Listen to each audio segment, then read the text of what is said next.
A lo largo de la semana pasada, fines de la semana pasada, nos enteramos de que iba a construirse por parte del gobierno, o a crearse, esa es la palabra correcta, un observatorio de medios denominado Nodio.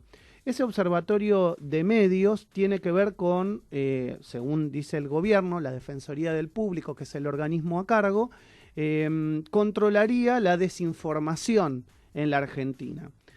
A mí la primera sensación que me dio, esto lo digo a nivel personal, fue negativa, porque creo que los que estamos frente a un micrófono y un medio de comunicación, ya hay otras herramientas, si querés, para el caso, entre comillas, para juzgarnos, que es, si uno comete algún tipo de delito hacia otra persona, está la vía judicial ordinaria para que nosotros nos rectifiquemos o no. Y me pareció como raro esto de estar viendo qué decimos o qué no decimos, o qué escribimos o qué no escribimos, o qué pensamos o qué no pensamos. Le voy a preguntar a la diputada nacional, Karina Banfi, al respecto, de Juntos por el Cambio. Tengo entendido que han decidido llamar a Miriam Lewis, que es la titular de la Defensoría del Público, al Congreso para que explique al respecto. Buen día, Karina. Maximiliano Lecchi te saluda. ¿Cómo te va? Maximiliano, ¿cómo estás? Gracias por atendernos. Bueno, contanos un poco, ¿qué es esto de Nodio? Bueno, en realidad no lo sé muy bien. Lo que sé es que hubo el lanzamiento de este observatorio en el marco de una institución pública como es la Defensoría del Público, que es un organismo estatal y que realmente nace desnaturalizado, porque todas estas iniciativas de observatorios son iniciativas de la sociedad civil, donde participan muchas veces universidades, o funcionan como sistemas de autorregulación periodística, como bien explicabas vos recién, en donde la intervención del Estado principalmente es no hacer en función de las obligaciones que tiene que respetar el ejercicio pleno de la libertad de expresión y de la libertad de prensa. Entonces, luego de mucha confusión en el fin de semana, principalmente porque lanzan esta iniciativa el viernes sin algunos datos que tienen que dar certeza, como por ejemplo quiénes van a integrar este observatorio, cuál va a ser la metodología de trabajo, cuál es la resolución en la cual legalmente está acreditada este programa, esta iniciativa, y qué van a hacer con la información que recolecten. O sea, qué van a hacer, una publicación mensual, y como bien explicabas, los medios de comunicación tienen sistemas propios del hábito del ejercicio periodístico de chequear notas. A veces alguna se pasa, algún medio quizás más malicioso o marginal no chequea la información, no a sabiendas que es información falsa, de todas maneras la difunde, pero el principal difundidor de las noticias falsas es el Estado. Son los funcionarios públicos, son los gobiernos nacionales o provinciales, cuando no le dan el correcto curso a la información pública, que es el antídoto para matar las noticias falsas. Entonces tenemos al presidente de la Nación, por ejemplo, al principio de la cuarentena, diciendo que si uno se toma un té podía apaciguar los síntomas del COVID. Luego la OMS dijo que eso era un fake news, que no era cierto. Bueno, parte de eso es lo que quiero decir, en que nosotros los funcionarios, como no tenemos el hábito de chequear la información y a veces apresurados para dar algún dato que nos parece que puede ser interesante para la población, podemos cometer este tipo de errores. Ahora, de ahí a generar toda una plataforma en el marco del Estado, en donde supone que va a observar, y yo lo que leo es que va a vigilar el comportamiento de la opinión de la sociedad, y esto no es aislado. Karina, desde la propia página de la Defensoría del Público, ellos hablan y dicen que es una iniciativa para fortalecer la pluralidad de voces. Dice que aportará una mirada desde el estudio cualitativo y cuantitativo de la violencia simbólica y las noticias maliciosas ya emitidas.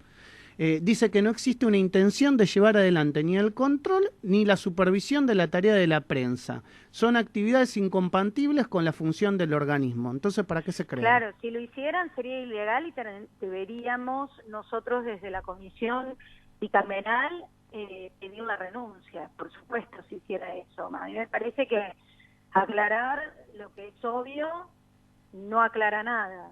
Y después la conceptualización teórica a mí me parece perfecta para explicar lo inexplicable. ¿Cómo va a garantizar la pluralidad de voces? ¿Es su función garantizar la pluralidad de voces? No. No, y además yo No la es verdad su que no sé, yo me gustaría preguntarte si efectivamente existe en la legislación comparada, es decir, en otros países un organismo público que se encargue de desmentir informaciones que da la prensa. Mira, observatorios en el mundo existen aproximadamente 215 observatorios de social media, porque hoy algunos en su mayoría hacen un abanico más grande de lo que significan los medios de comunicación e incluyen las plataformas digitales con las redes sociales. De esos 215, solo 7 son gubernamentales y son de países, y esto lo digo yo, con dudosa democracia, como Malasia, Nigeria, bueno, no tengo dudas que en el caso de Venezuela, que Venezuela ha tenido un sistema como estos, y que la verdad el Estado no debe entrometerse primero en la calidad de la opinión. No, la gente opina lo que quiere. Exacto. Pero comparto plenamente eso, es parte de la libertad de pensamiento. Totalmente, pero hay un punto importante. Ningún derecho es absoluto, tampoco lo es la libertad de expresión. Bien. Y nosotros somos un país que ya tiene los marcos normativos. Exacto. Que la responsabilidad ulterior, o sea, la responsabilidad que sucede después de lo que dijiste, porque lo que no puede hacer el Estado es inhibir a que vos digas lo que querés decir. No sé si soy clara. Cada uno sos puede clarísima, decir lo que o sea, después que se haga cargo. Si yo te estoy haciendo una entrevista a vos y yo en el medio de esta entrevista te agravio o te injurio y vos sentiste eso o sentís que te estoy generando un daño, por ejemplo a tu imagen pública, o estoy afectando tu honor, vos tenés todo el derecho el día de mañana a iniciarme a mí una demanda por cualquier aseveración que en este micrófono yo haya dicho en contra tuyo. Está clarísimo eso. Ahora, lo que uno se pregunta es, entonces, ¿para qué llegamos a esto? Porque, entre comillas, estoy pensando, y además por eso está bueno que ustedes citen para que quede, digamos, todo esto aclarado, explicado, inclusive en los papers de la Cámara de Diputados o en la Cámara correspondiente, que es con un fin de amedrentamiento, entre comillas, por ejemplo, porque ¿qué pasa si yo digo algo que a alguien no le gusta, sea de este gobierno o del gobierno que puede llegar a venir, porque el organismo se crea supuestamente para muchos años? Van a mandar algún tipo de información al medio, van a mandar algún tipo de información al periodista, van a generarle una sanción, digamos. ¿Cómo va a ser la reglamentación de esto? ¿Para qué? Y lo que sucede con eso es que en este no saber qué es lo que va a pasar, la gente, los periodistas, la comunidad en las redes sociales, puede llegar a lo que se denomina censura indirecta, claro, inhibirse de expresar lo que piensa. Y eso es lo peor que nos puede pasar como una sociedad democrática. El tener miedo por... Exacto, y entonces decís, mejor no digo nada porque yo no sé qué va a pasar. Y te cuento una sola cosa, que esto, por eso yo te decía, no es un hecho aislado.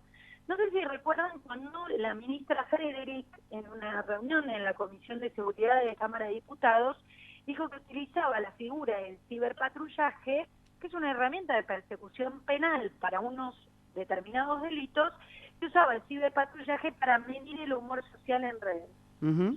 Esto ocasionó realmente una barbarie en las provincias de nuestro país. El caso, te cuento, de ayer, una periodista de Termas de Río Hondo, de Santiago del Estero, le llega una notificación a una indagatoria por incumplimiento, eso es lo que dice la notificación, por incumplimiento al artículo 205. ¿Qué había hecho esta periodista? había convocado a través de su micrófono y de su radio la marcha del día de ayer. Claro. Porque está muy enojada con el gobierno de Zamora, como muchos santiagueños.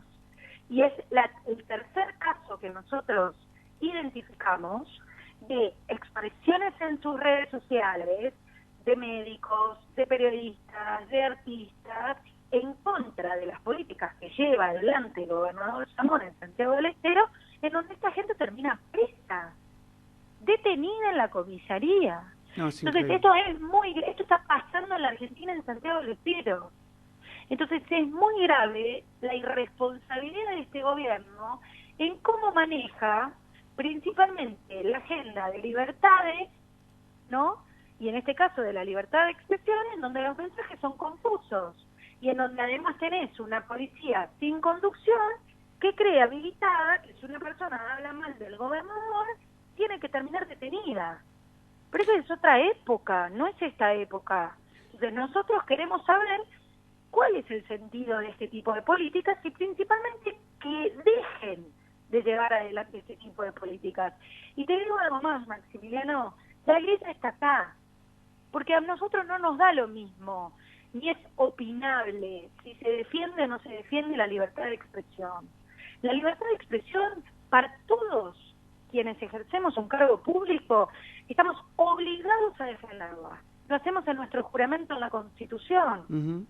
Entonces no puede ser que digan, haya proyectos como el del senador Luenzo, presidente de la Comisión de Libertad de Expresión del Senado, en donde quiere restringir la libertad de expresión porque él considera en un error conceptual que es un derecho absoluto, que la gente dice cualquier cosa y que esto atenta contra la seguridad, contra la sanidad y contra la paz de la sociedad. O sea, lo que nosotros decimos en realidad es un arma letal para sostener la democracia. ¿Crees que Miriam Lewin se va a presentar cuando sea citada? Es su obligación. Y si no se presenta, va a incurrir en incumplimiento de los funcionarios públicos.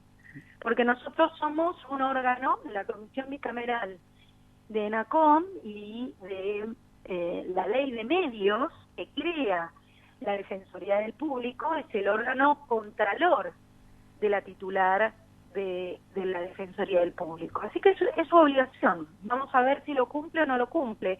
Está estrenando cargo, así que estaría bueno que haga los deberes, porque si no también tenemos posibilidad de removerla. Y si esa tiene que ser mi función, lo voy a hacer. Karina, gracias por estos minutos. Te mando un abrazo grande. Gracias por estar con Radio Sónica. Un abrazo. Adiós, hasta luego. Buen día. Karina Banfi, diputada nacional de Juntos por el Cambio, explicando esta situación. Perdón, Augusto, que no te pude hacer ingresar a la conversación, pero la diputada tenía un Zoom pactada para las 11 y quería cumplir con su tiempo. Vamos a charlar después de la tanda sobre esto de Nodio. Y que me des también tu visión y tu reflexión, digamos, como comunicador social y sobre todo habiendo estudiado y teniendo el título habilitante, de qué es lo que pensás sobre lo que te enseñaron en la facultad y sobre esta iniciativa de observatorio, si crees que está bien, está mal, generando algún tipo de reflexión y de pensamiento, porque me parece que, digamos, es una situación que nos traza a todos los que estamos frente a un medio, en este caso mío particular de un micrófono, también puede ser frente a una cámara o escribiendo para un artículo periodístico o como sea. Me parece que hoy, digamos, nos traza a todos este observatorio. Entonces, de alguna manera, creo que todos tenemos la necesidad de hablar a favor o hablar en contra y dar nuestras argumentaciones al respecto. 11